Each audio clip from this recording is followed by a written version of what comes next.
Sport está fazendo uma recuperação judicial, conhecimento de todo mundo, e teremos duas chamadas, né, duas convocações para essa audiência, né? Vamos colocar, né, no termo, dia 11 e chamada dia 18 também. Uma coisa que me chamou a atenção, Valfrido, e a gente, claro, eu acredito que você tem mais experiência do que eu nesse assunto, de repente, até pelo teu trabalho, mas vamos nutrir aqui, né, e formatar as duas forças para que o torcedor também entenda. A proposta do Sport nessas duas convocações é de 80% de deságio. 80% de deságio. O que é deságio, Alessandro? Eu proponho, Valfrido me deve R$100, né? E eu proponho a Valfrido pagar 20. Essa é a minha primeira proposta para Valfrido. Valfrido já dá uma risada e diz: que conversa é essa, Alessandro? Eu Tu faz aí comprando terreno, virado no virar, e vem pagar 20 conto. Peraí. Valfrido, tu aceitaria? Eu te devo 100, mas vamos fazer o seguinte, Valfrido. É porque eu vou tomar uma lá em Campinas, eu te pago 20 conto, porra. Essa é a proposta do Sport inicial, Valfrido. É justa, meu irmão. Falando sério agora, em cima do que o Sport... Claro que não é. Mas dentro da recuperação judicial, irmão, é uma prática que é normal, né? Vamos dizer assim, acontecer, né, querido? Alessandro, é a primeira proposta do Sport, né, que é o clube que está em recuperação judicial, e aí você convoca uma assembleia de credores que aí vão analisar essa proposta. Provavelmente, muito possivelmente, essa proposta não é aceita logo de primeira, porque caso não seja aceita, o que é que acontece? Você tem uma contraproposta dessa assembleia de credores que provavelmente vai fazer essa contraproposta para o Sport. O Sport já jogou lá em cima, né? Jogou o desconto de 80%, um deságio de 80%, ainda parcelado em 66 vezes, trimestrais. Então, é um negócio que é muito difícil que você pegue uns credores, por exemplo, vamos pegar de exemplo Richelli, 20 e tantos milhões. Aí você vai pegar um deságio de 80%, dividido em 66 vezes, enquanto nas matérias jornalísticas você está vendo o clube comprando terreno, expandindo o seu patrimônio, entrando com projeto de retrofit, que isso tem custo de projeto, de arquitetura, nada sai de graça. Então, a partir do momento que o Sport foi reforçando o seu time com valores grandes, como foi a compra de Coutinho, a compra de Romarinho, então tudo isso vai servir de influência para a decisão dos credores. De toda forma, a proposta está na mesa. E aí você junta os credores divididos por classes, né? Porque tem tipos de credores. Aqueles que têm um valor mais alto são tratados de uma forma, aqueles que são menores, né, ou direito trabalhista menor, até um salário mínimo, 2, 3, esses são tratados também de uma forma diferente, e aí tem até o pagamento já à vista, em 30 dias, é um caso diferente.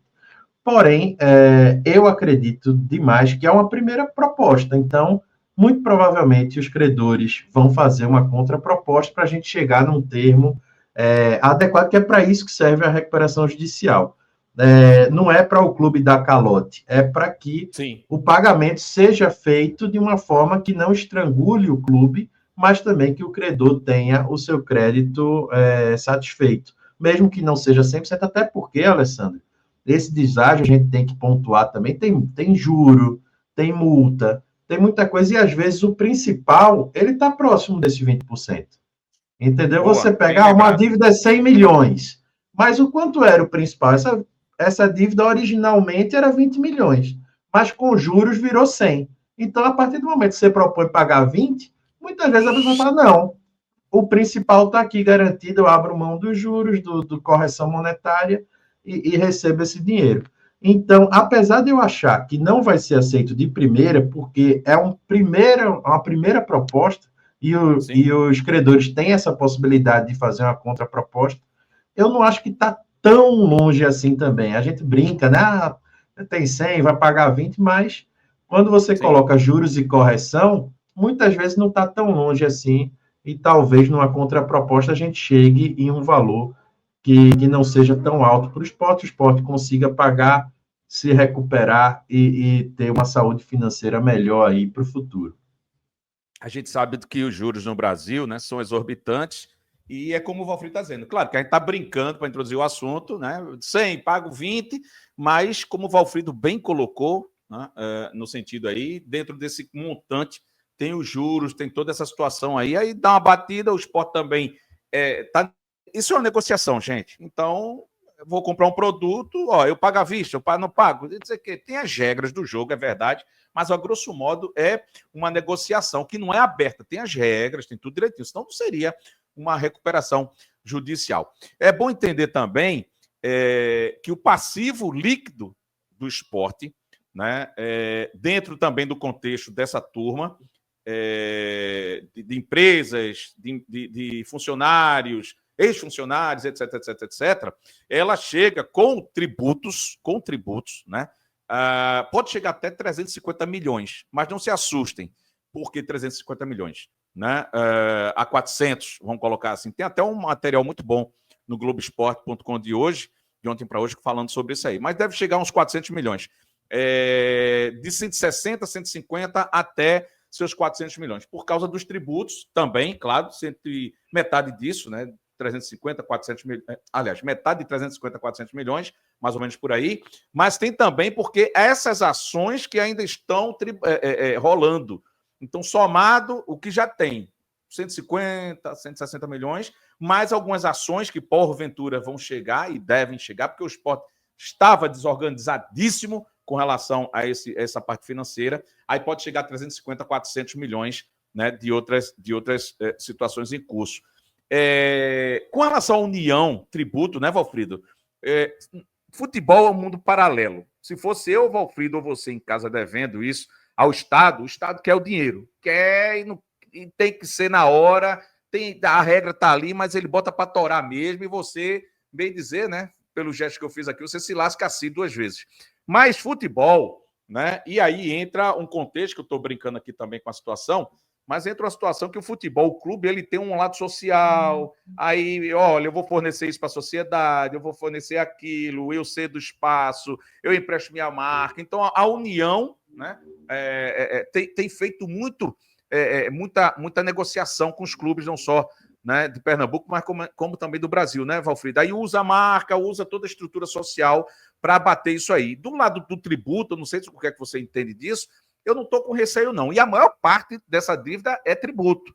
Então, não estou com receio disso, não, porque futebol sempre foi assim. A não ser que mude, acredito, de uma hora para outra. Mas a galera que, ex-funcionários e credores pequenos, fornecedores, lojas, etc, etc, essa turma aí, o dinheiro, eu acho que não vai ficar em 20, não. Mesmo a gente fazendo essa história. Acho que aumenta mais um pouquinho, mas o esporte também, né? Nenhum menino bota lá no chão para depois negociar e chegar no modelo, né, que seja justo para todo mundo, né, Valfrido? Isso, a questão de tributo, não só para clube de futebol, como para empresas, sempre são aprovadas leis que permitem que você repactue esse débito a perder de vista.